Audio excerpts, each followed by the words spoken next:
So Diane, thank you so much for joining us for this special recorded conversation with Common Sense. I'm Samira Sain. I'm the New York Regional Director for Common Sense. We're a national nonprofit. We rate, educate, and advocate for millions of families and children. We focus on tech and making wise decisions around tech and media. And obviously today tech has never been more important. And so I'd like to introduce Diane Ravitch. She is an educational historian who's written 11 books, I believe. Is that correct, Diane? 11? Well, it's probably correct. I'm not exactly sure myself. Okay, so, and the most recent book is Slaying Goliath. She's written other great books, like I just finished reading this one, Reign of Error, as well. You are also the Assistant Secretary of Education under President George H.W. Bush. And you've had many other titles and positions in your life. But you are a true educational historian, and we're going through historic times in public education. So could you first just define what your path was toward education? Well, the first thing is that I've always been a writer, and from the time I was in school myself, in junior high school and high school in Houston, Texas, in public schools, I was already writing. And in college, I was the editor of the newspaper, and I always wanted to find an outlet for my writing. And I got married right after college. I had children, and it was only about 10 years out of college that I decided that I wanted to write a book. And so my first book was A History of the New York City Public Schools. And I had to immerse myself in the library for really a couple of years. And I became very friendly with the leading expert on the subject of history of education, who became my mentor. He was subsequently the president of Teachers College, where I received my doctorate in history of education. And so ever since writing that book, which was called The Great School Wars, A History of the New York City Public Schools, I've continued to do what I love best, which is to write. And my subject being education, history and politics of education. Right. And along the way, I've obviously written many other books, but I served as Assistant Secretary for Research in the administration of the first President Bush, and continue to write. Right. Okay, are you there? I'm here. Okay, that was an end, or a natural end. Great end. Well, thank you. So you are a true educational historian. We keep talking about how we're living through this crisis. And for many Americans, this is the first global crisis we've experienced. Do you recall any times in history where our schools have been closed like this or experienced anything like this? Well, the only thing that is comparable would have been 100 years ago, the great Spanish flu epidemic, which was far worse than the coronavirus.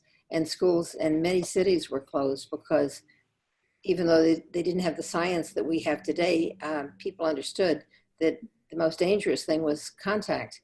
And so the New York City schools closed, the Philadelphia schools closed, many cities closed their schools down because of the Spanish flu. And millions of people died from the Spanish flu. That would be the only time I can think of. You know, we have never lived through, other than the Civil War, we've never had a war on our soils, but I'm sure that people in other countries must have had similar experiences during World War I or World War II or other conflicts. Right. So, I mean, obviously we're in this, and what is this? You wrote Slaying Goliath, which came out in January, and now this pandemic has literally put so much, put the entire public school system in the spotlight. So could you just comment on what that means? Like, what does that mean to you? And what would you, if you had to rewrite your foreword or give more interviews or et cetera, what would you be saying to people right now? Well, actually, a few days ago, I was asked to write a postscript for the paperback edition, which will come out next fall. Mm-hmm. So I did that exercise, and I wrote about the pandemic.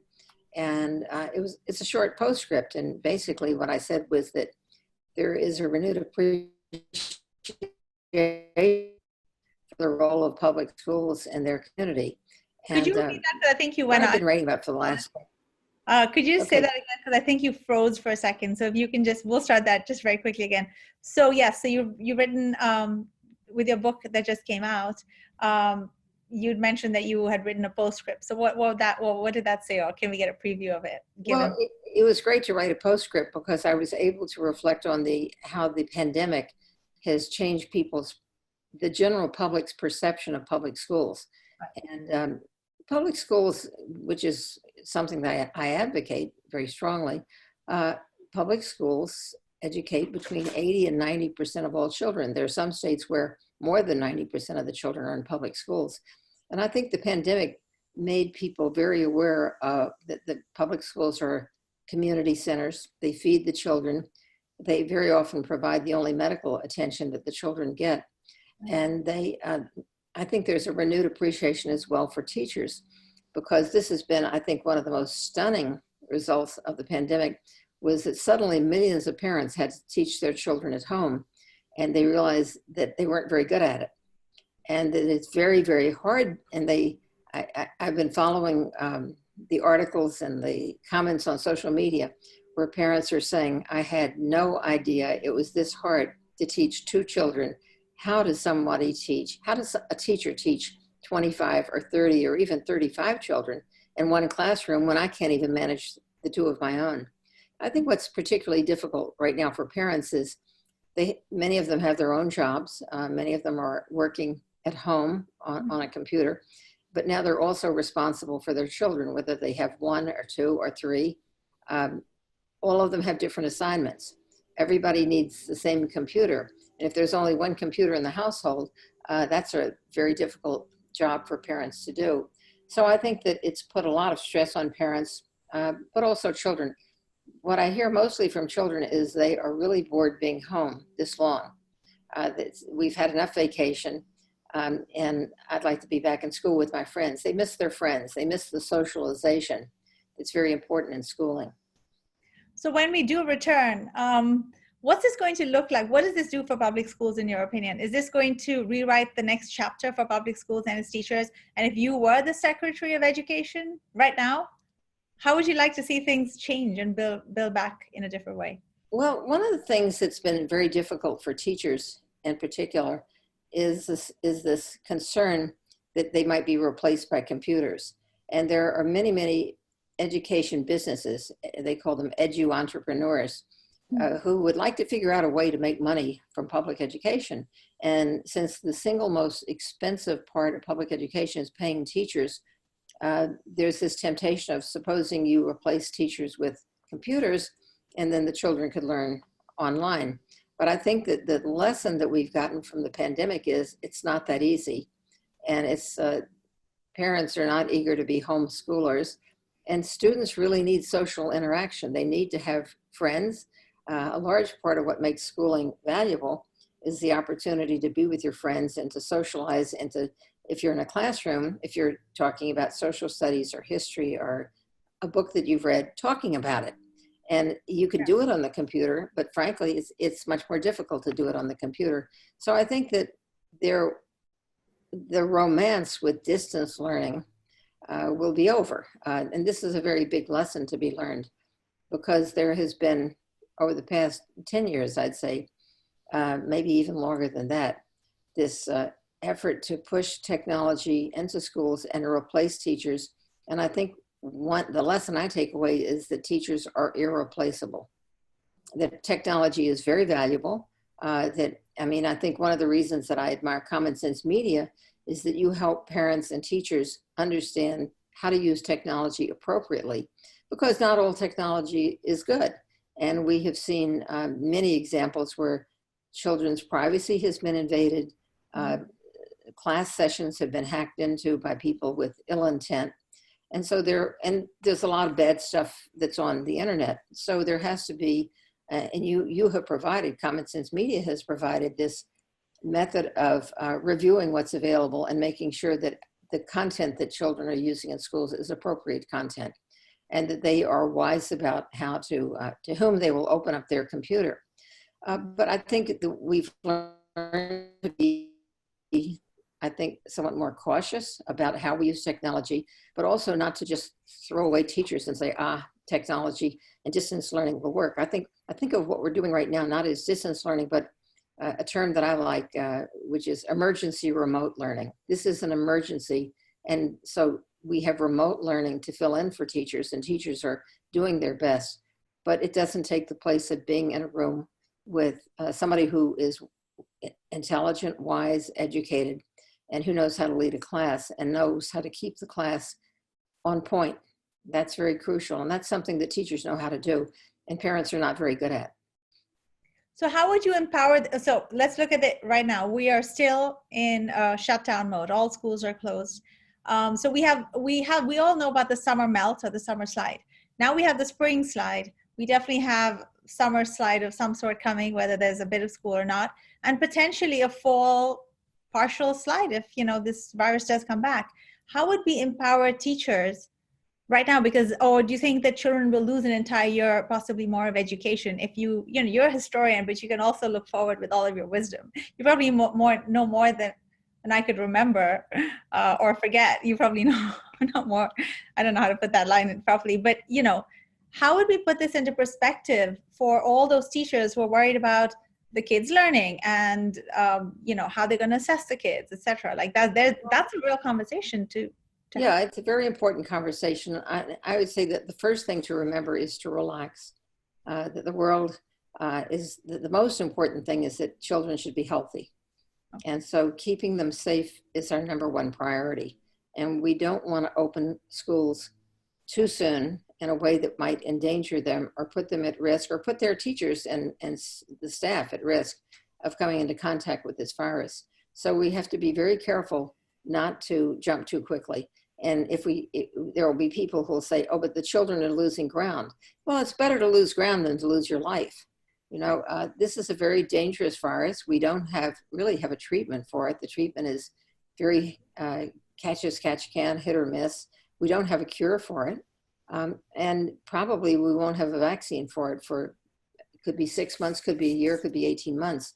So we have to tread carefully because the most important thing, and that has to be uppermost, is the health and well-being of the children, as well as the adults who are responsible for them.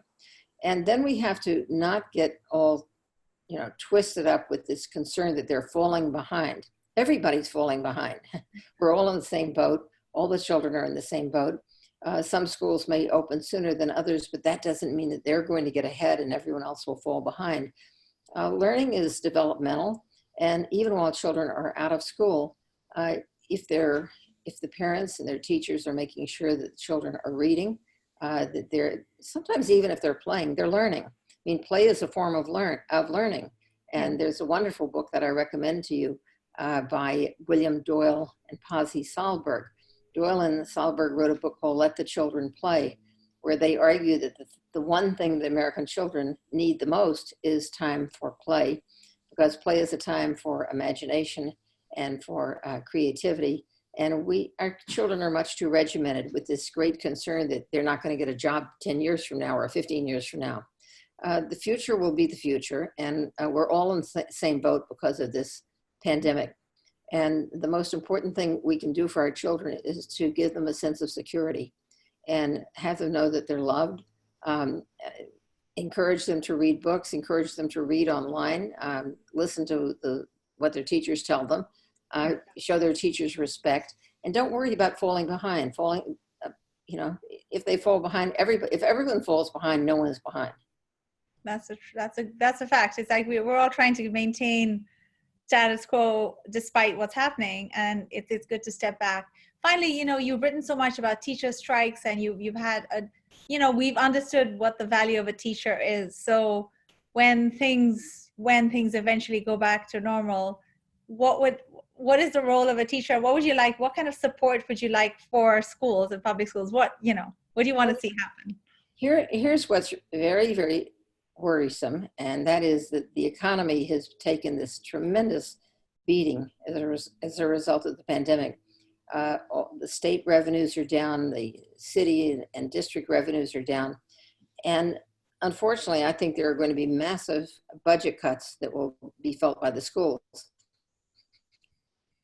What that always means is that class sizes get larger, and that's very bad because I think it's crucial that children be in relatively small classes. I mean, those of us who've had our children in private schools know that one of the reasons you pay a lot of money for private school is for small classes. And this is the most important thing that schools can do for children, particularly if they're in need of extra help, is to reduce the class size. And this is going to be harder to do when the budget's being cut. A lot of teachers are at risk of losing their jobs, even though their role is so crucial. And we will see cuts across the board. And New York City, for example, has already announced a cut of close to $1 billion. Well, New York City has been unusually hard hit by the virus, but other places will be as well. Other big cities, whether it's Detroit or Atlanta or Chicago, Los Angeles, they're all suffering from this coronavirus. And we don't even know the full extent of the economic damage it will do in terms of parents who've lost their jobs, parents who have no health care.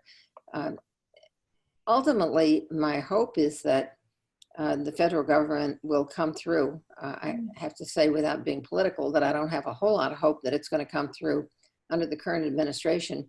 But I hope that whatever federal government we have in place going forward will give enough money to keep schools from suffering deep budget cuts, because that would be very devastating. That at a time when kids need more support and experienced teachers and smaller classes, and they need the arts and they need athletics, they need all of these things. Schools should have nurses, and you could go on with all the needs. They're real needs. Every school should have a library. But if these things are cut, then children will suffer even more, and that's not fair. So I'm hoping that the federal government will step up and take the place of the local and state governments that are now going to be suffering terrible burdens because of this economic crisis. So the focus really should be on the healthcare system and the schools, really. Yeah. They have to rebuild those with, and not allow for budget cuts. Like, yes, I read about the New York budget. I mean, obviously there's not an unlimited amount of money, and yet we seem to have an unlimited amount of money when it comes to the defense budget. And I know that defense is important, but it doesn't do any good to have a huge defense budget when you're cutting schools and not educating a generation of children.